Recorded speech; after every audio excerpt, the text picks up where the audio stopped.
ನಮಸ್ಕಾರ.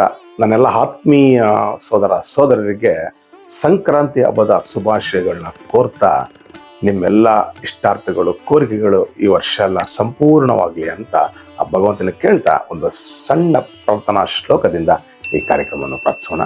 ಶುಕ್ಲಾಂ ಭರಧರಂ ವಿಷ್ಣುಂ ಶಶಿವರ್ಣಂ ಚತುರ್ಭುಜಂ ಪ್ರಸನ್ನವದನಂ ಧ್ಯಾಯೇ ಸರ್ವೈಕ್ಯ ಶಾಂತಿಯ ಬೆನಕೆ ಹೇಗೆ ಪಚ್ಚಕಲ್ಲು ಪಾಣಿಬಿಡ್ಲು ಒಪ್ಪುವ ವಿಘ್ನೇಶ್ವರ ನಿನಗೆ 21 ನಮಸ್ಕಾರಗಳು. ನಾರಾಯಣ ನಮಸ್ಕೃತ್ಯಂ ನರಂಚೇವ ನರತಮ ದೇವಿ ಸರಸ್ವತಿ ವ್ಯಾಸೋ ಚೈವ ತಥೋ ಮುದ್ರೆ. ಶ್ರೀ ಗುರುಭ್ಯೋ ನಮಃ. ಶ್ರೀ ಮಾತ್ರೇ ನಮಃ. ಸ್ನೇಹಿತರೆ, ಈ ಕಥೆನ ಶಿವಪುರಾಣದಂತೆ ಆಯ್ದುಕೊಳ್ಳಲಾಗಿದೆ. ಈ ಕತೆ ನಿಮಗೆ ಕಳೆದ ಬಾರಿ ಹೇಳ್ದಂಗೆ 12 ಜ್ಯೋತಿರ್ಲಿಂಗಗಳು, 2 ಜ್ಯೋತಿರ್ಲಿಂಗ ಹೇಳಿದ್ದೀನಿ. ಇದು ಮತ್ತೊಂದು ವಿಭಿನ್ನ ರೀತಿಯ ಕತೆ. ಯಾಕಂದ್ರೆ ರಾವಣ ನಮ್ಗೆಲ್ಲ ತಿಳಿದಂಗೆ ಅವನ ಆತ್ಮಲಿಂಗನ ತಂದ. ಆ ಆತ್ಮಲಿಂಗ ಜೊತೆಗೆ ಮತ್ತೊಂದು ಲಿಂಗನ ತಂದಿದ್ದ. ಅದು ಒಂದು ಜ್ಯೋತಿರ್ಲಿಂಗ. ಯಾವುದೋ ಅಂತ ತಿಳ್ಕೊಬೇಕಾ.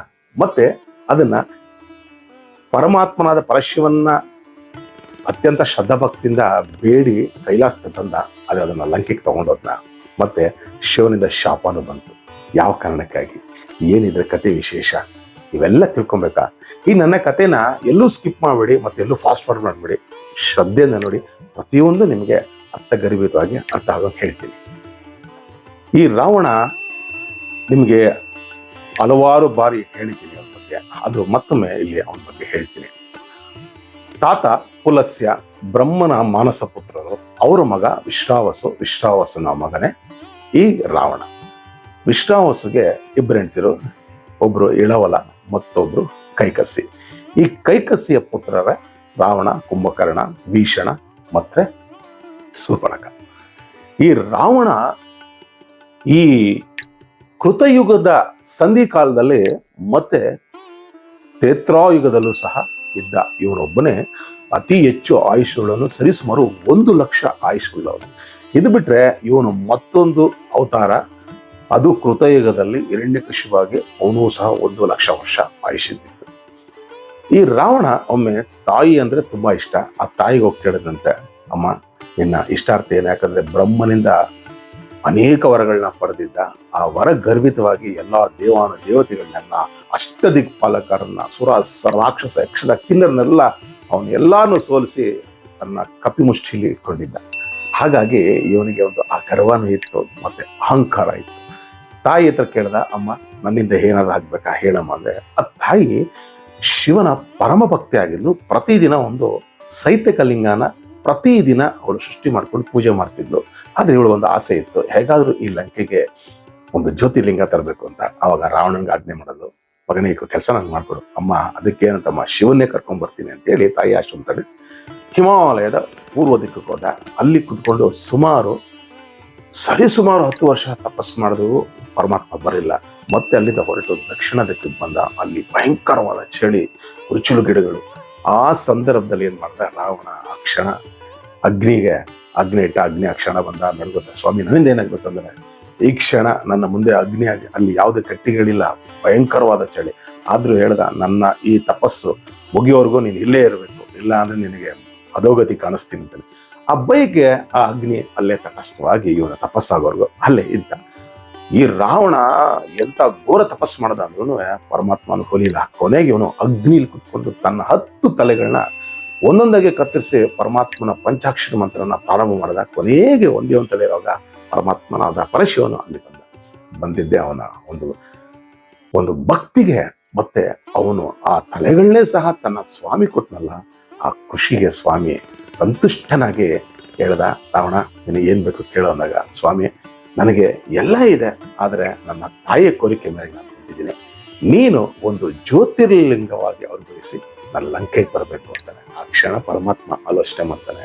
ಮೊದಲೇ ಇವನು ಧೂರ್ತ, ಮೂರ್ಖ, ಏನಾದ್ರೂ ನಾನು ನನ್ನ ಆತ್ಮಲಿಂಗವೇನಾದ್ರು, ನನ್ನ ಜ್ಯೋತಿರ್ಲಿಂಗವನಾದ್ರು, ಆತ್ಮಸ್ವರೂಪವಾದ ನನ್ನ ಜ್ಯೋತಿರ್ಲಿಂಗವೇನಾದ್ರು ಇವನು ಕೊಟ್ರೆ ಇವನು ಇನ್ನೂನು ಬಹಳ ದುರಾತ್ಮ ಆಗ್ಬಿಡ್ತಾನೆ. ಮತ್ತೆ ನಾನೂ ಸಹ ಅವನ ಅಡಿಯಾಳಾಗ್ಬೇಕಾಗತ್ತೆ. ಯಾಕಂದ್ರೆ ಸ್ವಯಂ ಜ್ಯೋತಿರ್ಲಿಂಗನೇ ಅಲ್ಲೊಟ್ಟೋಗ್ಬಿಟ್ರೆ ಸ್ವಾಮಿನ ಇವನು ಅನುದಿನ ಆರಾಧಿಸ್ತಾನಂದ್ರೆ ಇನ್ನು ನಾನು ಅವ್ನು ಹೇಳಿದ ಮಾತು ಕೇಳಬೇಕಾಗತ್ತೆ. ಇದಕ್ಕೇನಾದ್ರು ಉಪಾಯ ಮಾಡ್ಬೇಕಂತೇಳಿ ಆ ಕ್ಷಣ ಪರಮಾತ್ಮ ಒಂದು ಆಲೋಚನೆ ಮಾಡ್ದ. ರಾವಣ, ಸರಿ ನಾನು ಕೊಡ್ತೀನಿ, ಆದ್ರೆ ಒಂದು ಷರತ್ ಮೇಲೆ ಕೊಡ್ತೀನಿ ಅದು. ಆ ರಾವಣ ಕೇಳ್ದ, ಏನು ಪರಮಾತ್ಮ ಅಂದ. ಈ ಜ್ಯೋತಿರ್ಲಿಂಗನ ನಾನು ಸೃಷ್ಟಿಸಿ ಕೊಡ್ತೀನಿ ಅಂತೇಳಿ ಸ್ವಾಮಿ ಏನ್ ಮಾಡಿದ್ರು, ತನ್ನ ಅಭೂತಪೂರ್ವವಾದ ಒಂದು ಜ್ಯೋತಿಯನ್ನ ತನ್ನ ದೇಹದಿಂದ ಮೂಡಿಸಿ ಒಂದು ಅದ್ಭುತವಾದ ಲಿಂಗಕ್ಕೆ ಕೊಟ್ಟು ಹೇಳ್ದ, ಈ ಲಿಂಗನ ಯಾವುದೇ ಕಾರಣಕ್ಕೂ ಭೂಮಿ ಮೇಲೆ ಸ್ಪರ್ಶ ಮಾಡಬಾರದು, ಮತ್ತೆ ಇದನ್ನ ಮಲಮೂತ್ರಾದಿಗಳನ್ನ ಮಾಡಿ ಇದನ್ನ ಮುಟ್ಟಬಾರ್ದು, ಹಾಗೇನಾದ್ರೂ ಮುಟ್ಟಿದ್ರೆ ಅದು ಅಲ್ಲೇ ತಟಸ್ಥವಾಗುತ್ತೆ ಅಂತ ಹೇಳ್ತಾರೆ. ಸರಿ, ಆದ್ರೆ ಇನ್ನೊಂದು ಹೇಳ್ತೀನಿ, ನಿನಗೆ ಗಮನ ಶಕ್ತಿ ಅಂದ್ರೆ ಇಲ್ಲಿಂದ ಈ ಕ್ಷಣ ನೀನು ಲಂಕೆಗೆ ಹೋಗ್ಬೋದು, ಆದ್ರೆ ಹಾಗೆ ಹೋಗ್ಬಾರ್ದು, ನೀನು ನಡ್ಕೊಂಡೇ ಹೋಗ್ಬೇಕು. ಆ ಕಾರಣ ಕೇಳ್ತಾನೆ ಸ್ವಾಮಿ, ನಾನು ನಡ್ಕೊಂಡು ಹೋಗೋದ್ರಿಂದ ಅನೇಕ ನದಿಗಳು ಸಮುದ್ರಗಳು ಸಿಗುತ್ತೆ, ಏನ್ ಮಾಡ್ಲಿ ಅಂದ್ರೆ ನಿನಗೆ ಹೇಗಿದ್ರು ಆ ಶಕ್ತಿ ಇದೆಯಲ್ಲ, ನೀರ್ ಮೇಲೆ ನಡೆಯುವಂಥ ಶಕ್ತಿ ಇರೋದ್ರಿಂದ ನೀನು ನಡ್ಕೊಂಡೇ ಹೋಗು. ಸ್ವಾಮಿಗೆ ಅತ್ಯಂತ ಶ್ರದ್ಧಾ ಭಕ್ತಿಯಿಂದ ಅವ್ರಿಗೆ ನಮಿಸಿ ಆ ಒಂದು ಜ್ಯೋತಿ ಸ್ವರೂಪವಾದ ಪರಮಾತ್ಮನ ಆ ಲೋಂಗಿನ ತಗೊಂಡು ಅಲ್ಲಿಂದ ಹೊರಟು ಬಂದ. ಅವನು ಬರ್ತಾ ಬರ್ತಾ ಬರ್ತಾ ಮಹಾರಾಷ್ಟ್ರದ ಒಂದು ನದಿಯ ತೀರದ ಬಂದ. ಆಗ ಪರಮಾತ್ಮ ಆಲೋಚನೆ ಮಾಡಿದ, ಇವನ್ನ ಹೀಗೆ ತಗೊಂಡೋದ್ರೆ ಬಹಳ ಕಷ್ಟ ಆಗತ್ತೆ ಅಂತೇಳಿ ನದಿ ಇನ್ನೊಂದಷ್ಟು ದೂರ ಇದ್ದಂಗೆ ಇವನಿಗೆ ಮಲಮೂತ್ರ ಬರೋಗೆ ಮಾಡಿಸ್ದ. ಆದರೆ ರಾವಣನಿಗೆ ಒಂದು ಶಕ್ತಿ ಇತ್ತು, ಎಂಥ ಮಲಮೂತ್ರಗಳನ್ನ ತನ್ನ ದೇಹನ ಅದ್ದುಬಸ್ತಲ್ಲಿ ಹಿಡಿಯುವಂತ ತೆಗೆದು. ಆದರೆ ಶಿವನ ಒಂದು ಜ್ಯೋತಿರ್ಲಿಂಗ ಜೊತೆಲೇ ಇದೆಯಲ್ಲ, ಮತ್ತೆ ಶಿವನ ಮಾಯೆ ಇದೆಯಲ್ಲ, ಹಾಗಾಗಿ ಅವನಿಗೆ ಅಲ್ಲಿ ಆ ಕ್ಷಣ ಮಲ ಮೂತ್ರ ಬರೋಗೆ ಮಾಡಿದ್ರು ಭಗವಂತ. ಅವಾಗ ಆಲೋಚನೆ ಮಾಡ್ದ, ಇದನ್ನ ಭೂಮಿ ಮೇಲೆ ಇಡಂಗಿಲ್ಲ, ಏನ್ ಮಾಡೋದು, ಇಟ್ರೆ ನಾನು ಮಾಡಿರೋಂಥ ಪ್ರಯತ್ನ ಅಲ್ಲ, ನಿಸ್ವಾರ್ಥವಾಗ ನಿರರ್ಥಕ ಹೊರಟೋಗುತ್ತಲ್ಲ ಅಂತ ಆಲೋಚನೆ ಮಾಡಿ ಆ ಕ್ಷಣ ರಾವಣ ಏನ್ ಮಾಡ್ದ, ಅಲ್ಲಿ ಆ ಸುತ್ತಮುತ್ತ ನೋಡ್ದ, ಅದ್ರ ಒಬ್ಬ ಗೊಲ್ಲ ಬಾಲಕ ಇದ್ದ. ಆ ಗೊಲ್ಲ ಬಾಲಕನ್ನ ಕರೆದ. ಆ ಕರೆತಷ್ಟೇ ಬಂದ, ಯಾರು ನೀನು? ರಾವಣ. ರಾವಣ ಅಂತಷ್ಟು ಎದುರಿ ಓಡೋಗ್ತಾನೆ. ಅಯ್ಯೋ, ರಾವಣ ಅಂದ್ರೆ ದುಷ್ಟರಿಗೆ ನಾನು ಹೇಳಿದ ಮಾತು ಕೇಳಿದವ್ರಿಗೆ ಮಾತ್ರ ನನ್ನ ದುಷ್ಟ, ನೀನು ಬಾಲಕ, ನೀನು ಆಲೋಚನೆ ಮಾಡ, ನಾನು ಹೇಳಿದ ಮಾತು ಕೇಳ್ತೀನಂದ್ರೆ ಈ ಲಿಂಗನ ಕೊಡ್ತೀನಿ, ಹಿಡ್ಕೊ, ನಾನು ಮಲಮೂತ್ರ ಮುಗಿಸ್ಕೊಂಡು ಆಚೆ ಮಾಡೋಣ ಬರ್ತೀನಿ ಅಂತ ಹೇಳ್ತಾನೆ.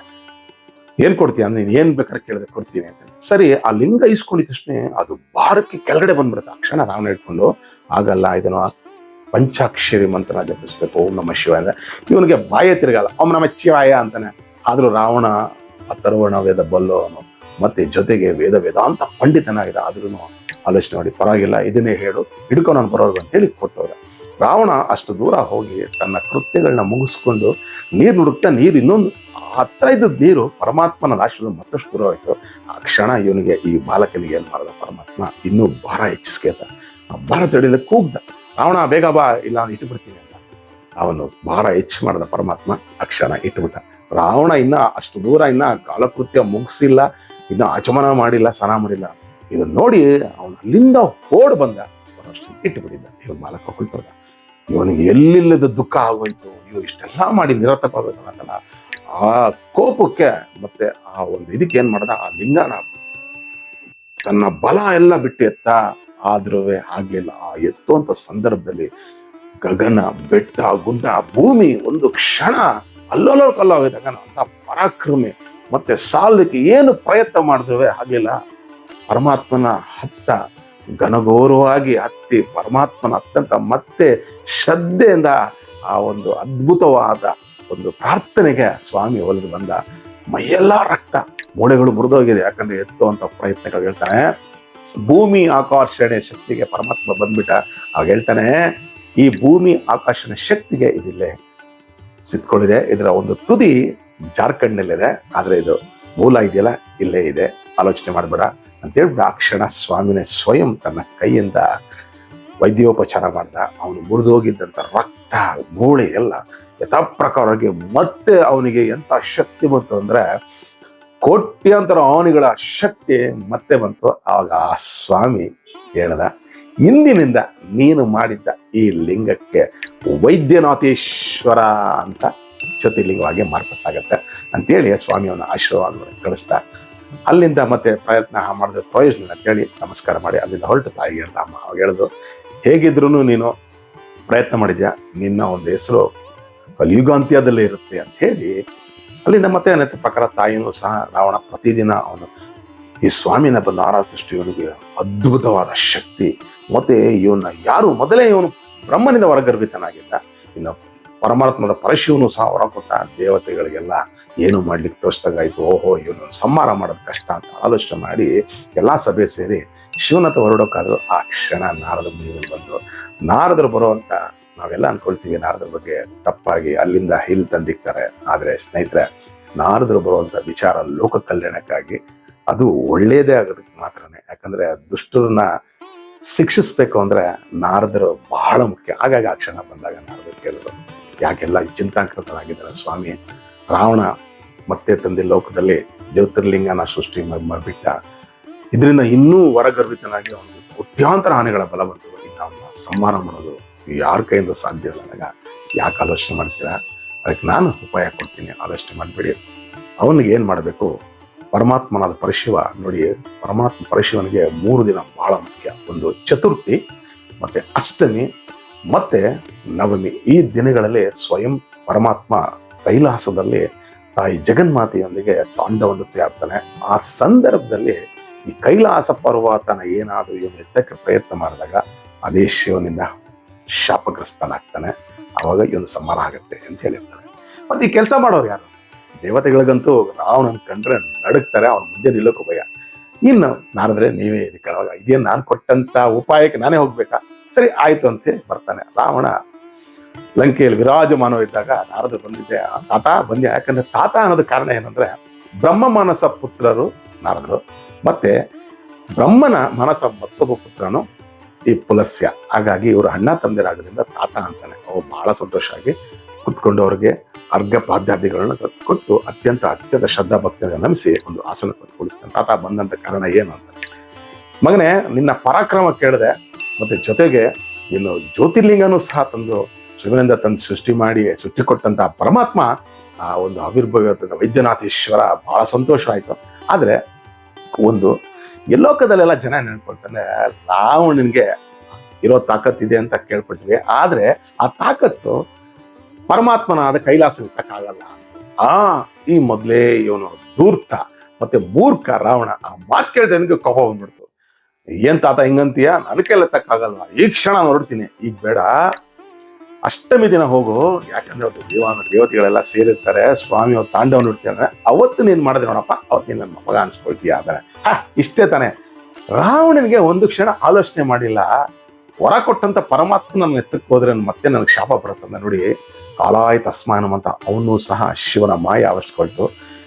ಈ ನಾರದ್ರು ಹೇಳಿ ಹೊರಟೋದ್ರು. ಇವನೇನ್ ಮಾಡ್ದ, ಅಷ್ಟಮಿ ದಿನ ಹೋಗಿ ನೋಡ್ದ ಪರಮಾತ್ಮನಾದ ಪರಶಿವನು ಮತ್ತೆ ಪಾರ್ವತಿ ದೇವಿ ಅತ್ಯದ್ಭುತವಾಗಿ ನೃತ್ಯ ಮಾಡ್ತಾರೆ. ದೇವತೆಗಳು, ಅಪ್ಸೆಯರು, ಯಕ್ಷರು, ಕಿನ್ನರು ಎಲ್ಲರೂ ಬಂದು ತಾಳ ಮಧ್ಯೆ ಒಬ್ಬೊಬ್ರು ಗಾನ ಆಡ್ತಾ ಇದ್ದಾರೆ. ಅಪ್ಸೆಯರು ಶಿವನ ಜೊತೆ ಕುಣಿತಾ ಇದ್ದಾರೆ. ಇದನ್ನು ನೋಡದಂತ ರಾವಣನಿಗೆ ಬಹಳ ಕೋಪ ಬಂದ್ಬಿಡ್ತು.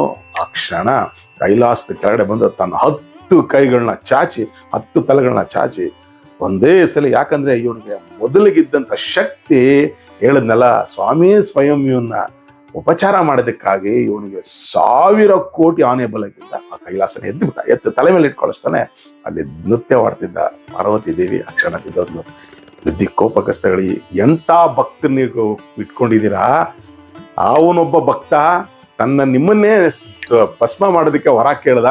ಈ ಭಕ್ತ ನೀವು ಕೊಟ್ಟಂತ ವರನ ನೋಡಿ ಯಾವ ರೀತಿ ಮಾಡ್ತಾನೆ, ನೀನು ತಗೊಂಡೋಗಿ ನಮ್ಮನ್ನ ಸಮುದ್ರದ ಹಾಕ್ರೆ ಮುಗಿದೋಯ್ತು, ಬುಳುಕಂದು ಮುಳ್ಕೊಂಡು ಕಾಪಾಡು ನಾವು ಕೇಳೋಂಥ ಪರಿಸ್ಥಿತಿ. ಎಂತ ಭಕ್ತರು ನಿಮ್ಮ ಭಕ್ತರು ಅಂತ ಪಾರ್ವತಿ ಒಂದು ರೀತಿ ಅವನ್ನ ಪರಮಾತ್ಮದ ಪರಶಿವನ ಚೇಡಿ ಮಾಡೋದಕ್ಕೆ ಆ ಕ್ಷಣ ಪರಮಾತ್ಮನಿಗೆ ಕೋಪ ಬರುತ್ತೆ. ಆದ್ರೆ ಆ ಪರಮಾತ್ಮ ಕ್ಷಣಾರ್ಧದಲ್ಲಿ ಅವನ ಸಂಹಾರ ಮಾಡ, ಆದ್ರೆ ವರ ಕೊಟ್ಟಿರೋದ್ರಿಂದ ಆ ಸ್ವಾಮಿ ಆಗ ಅವನಿಗೆ ಶಾಪ ಕೊಡ್ತಾನೆ.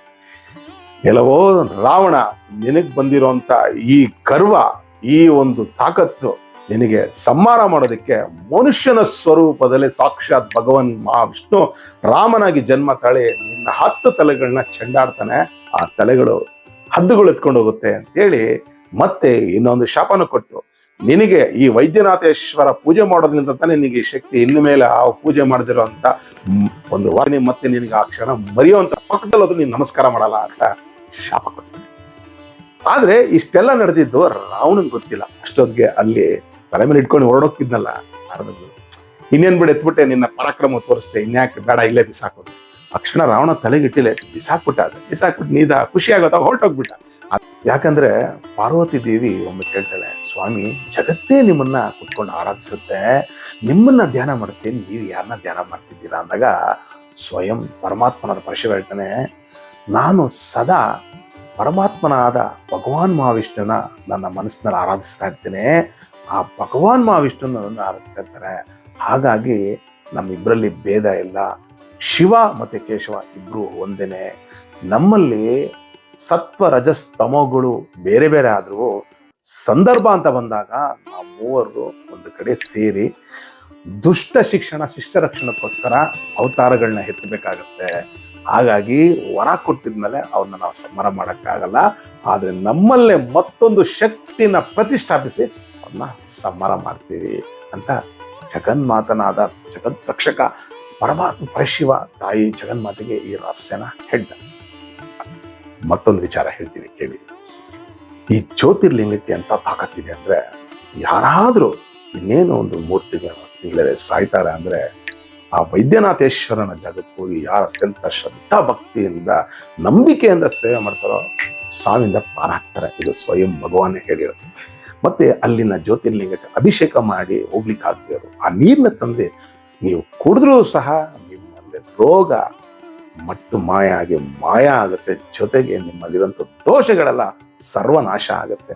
ಅಂತ ಪವಿತ್ರವಾದ ವೈದ್ಯನಾಥೇಶ್ವರ ಕ್ಷೇತ್ರ ಮಹಾರಾಷ್ಟ್ರದಲ್ಲೇ ಇದೆ. ದಯವಿಟ್ಟು ನಿಮಗೆ ಸಮಯ ಸಿಕ್ಕಿದಾಗ ಹೋಗಿ ನೋಡಿ. ಮತ್ತೆ ಇನ್ನೊಂದು ವಿಚಾರ ಏನಪ್ಪಾ ಅಂದ್ರೆ, ನಿಮ್ಗೆ ಅನಿಸ್ಬೋದು ಈ ರಾವಣ ಇವನು ಮೊದಲೇ ಪರಾಕ್ರಮಿ, ಜೊತೆಗೆ ಅಥರ್ವಣ ವೇದನ ಚೆನ್ನಾಗಿ ಬಲ್ಲವನು, ಮತ್ತೆ ಇವನು ಜ್ಯೋತಿಷ್ ಶಾಸ್ತ್ರದಲ್ಲಿ ಪ್ರವೀಣನಾಗಿದ್ದ. ಇವನು ಗೊತ್ತಿರ್ಲಿಲ್ವಾ ಮುಂದೆ ಏನಾಗುತ್ತೆ? ಖಂಡಿತ ಗೊತ್ತಿತ್ತು. ಆದರೂ ಸಹ ಶಿವನ ಮಾಯೆ ಆ ಕ್ಷಣ ಆವರಿಸ್ಕೊಂಡಾಗ ಅವನಿಗೆ ಅದು ಮರು ಮಾಡ್ತು. ಮತ್ತೆ ಇನ್ನೊಂದು ಹೇಳ್ತೀನಿ, ಈ ರಾಮ ಮತ್ತೆ ರಾವಣ ಚೆನ್ನಾಗಿ ಗೊತ್ತಿತ್ತು ಮುಂದೆ ರಾಮ ಬಂದು ನನ್ನ ಸಂಹಾರ ಮಾಡ್ತಾನಂತ. ಸ್ವಯಂ ರಾವಣನೇ ಕಂಕಣ ಕಟ್ಟಿಸ್ಕೊಂಡು ಯುದ್ಧ ಮಾಡಿ ಇಂಥ ದಿನ ನಿನ್ನ ಸಂಹಾರ ಮಾಡುವುದು ಅಂತ ಸ್ವಯಂ ರಾಮನಿಗೆ ಕಂಕಣ ಕಟ್ಟಿಸ್ಕೊಂಡು ರಾವಣ ಹೇಳಿ ಯುದ್ಧ ಮಾಡಿ ಸೋತ.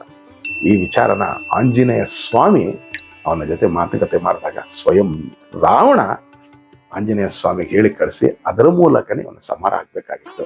ರಾವಣ ಬೇರೆ ಯಾರೂ ಅಲ್ಲ, ಹಿಂದೆ ವೈಕುಂಠದಲ್ಲಿ ಸನಕ ಸನಾನಂದ ಅವರಿಂದ ಶಾಪ ತೆಗೆದುಕೊಂಡಂತ ಜಯಾವಿಜರೆ ಪ್ರಥಮವಾಗಿ ಹಿರಣ್ಯಾಕ್ಷ ಹಿರಣ್ಯಕಶಿಪು 2ನೇ ಅವತಾರನೇ ಈ ರಾವಣ ಕುಂಭಕರ್ಣ, 3ನೇ ಅವತಾರದಲ್ಲೇ ಶಿಶುಪಾಲ ದಂತವಕ್ರ. ಇದು ಈ ಜ್ಯೋತಿರ್ಲಿಂಗದ ಅದ್ಭುತವಾದ ಕಥೆ ಸ್ನೇಹಿತರೆ. ಈ ಕಥೆ ತಮ್ಗೆ ಇಷ್ಟ ಆದ್ರೆ ದಯವಿಟ್ಟು 4 ಜನಕ್ಕೆ ಶೇರ್ ಮಾಡಿ ಅಂತ ಹೇಳ್ತಾ, ಈ ನನ್ನ ಕಥೆನ ಅತ್ಯಂತ ಶ್ರದ್ಧಾಭಕ್ತಿಯಿಂದ ಕೇಳಿದ್ದೀರ. ಯಾಕಂದ್ರೆ ಈ 12 ಜ್ಯೋತಿರ್ಲಿಂಗಗಳು ಬರೀ ಹೆಸರು ಹೇಳಿದ್ರೆ ಸಾಕಂತೆ ಸರ್ವ ಪಾಪಗಳು ಹೋಗುತ್ತಂತೆ. ಅದರಲ್ಲಿ ಕತೆ ಕೇಳಿದ್ರೆ ಅವನ ಜನ್ಮ ಸಾರ್ಥಕ ಆಗತ್ತಂತೆ. 3 ಕತೆ ಇಲ್ಲೂ ಕೊಟ್ಟಿದ್ದೀನಿ, ಮತ್ತಷ್ಟು ಒಂದು ಅದ್ಭುತ ಕಥೆಗಳನ್ನ ಕೊಡ್ತೀನಿ ಅಂತ ಹೇಳ್ತಾ ಈ ಕಥೆನೆಲ್ಲ ಮುಗಿಸ್ತಾ ಮತ್ತೊಂದೇ ಕತೆಗೆ ಮುಂದಿನ ವಾರ ಬಂದು ಕಾಣ್ತೀನಿ. ನಿಮ್ಮ ಅಮೂಲ್ಯವಾದ ಸಮಯ ಕೊಟ್ಟು ನೋಡೋದಕ್ಕೆ ನಿಮ್ಗೆ ಧನ್ಯವಾದಗಳು. ಲೋಕ ಸಮಸ್ತ ಸುಖಿನೋ ಭವಂತು, ಸನ್ಮಂಗಳಾನಿ ಭವಂತು ಅಂತ ಹೇಳ್ತಾ ಮುಂದಿನ ವಾರ ಬಂದು ಕಾಣ್ತೀನಿ. ಅಲ್ಲಿವರೆಗೂ ತಮ್ಮೆಲ್ಲರಿಗೂ ಧನ್ಯವಾದಗಳು.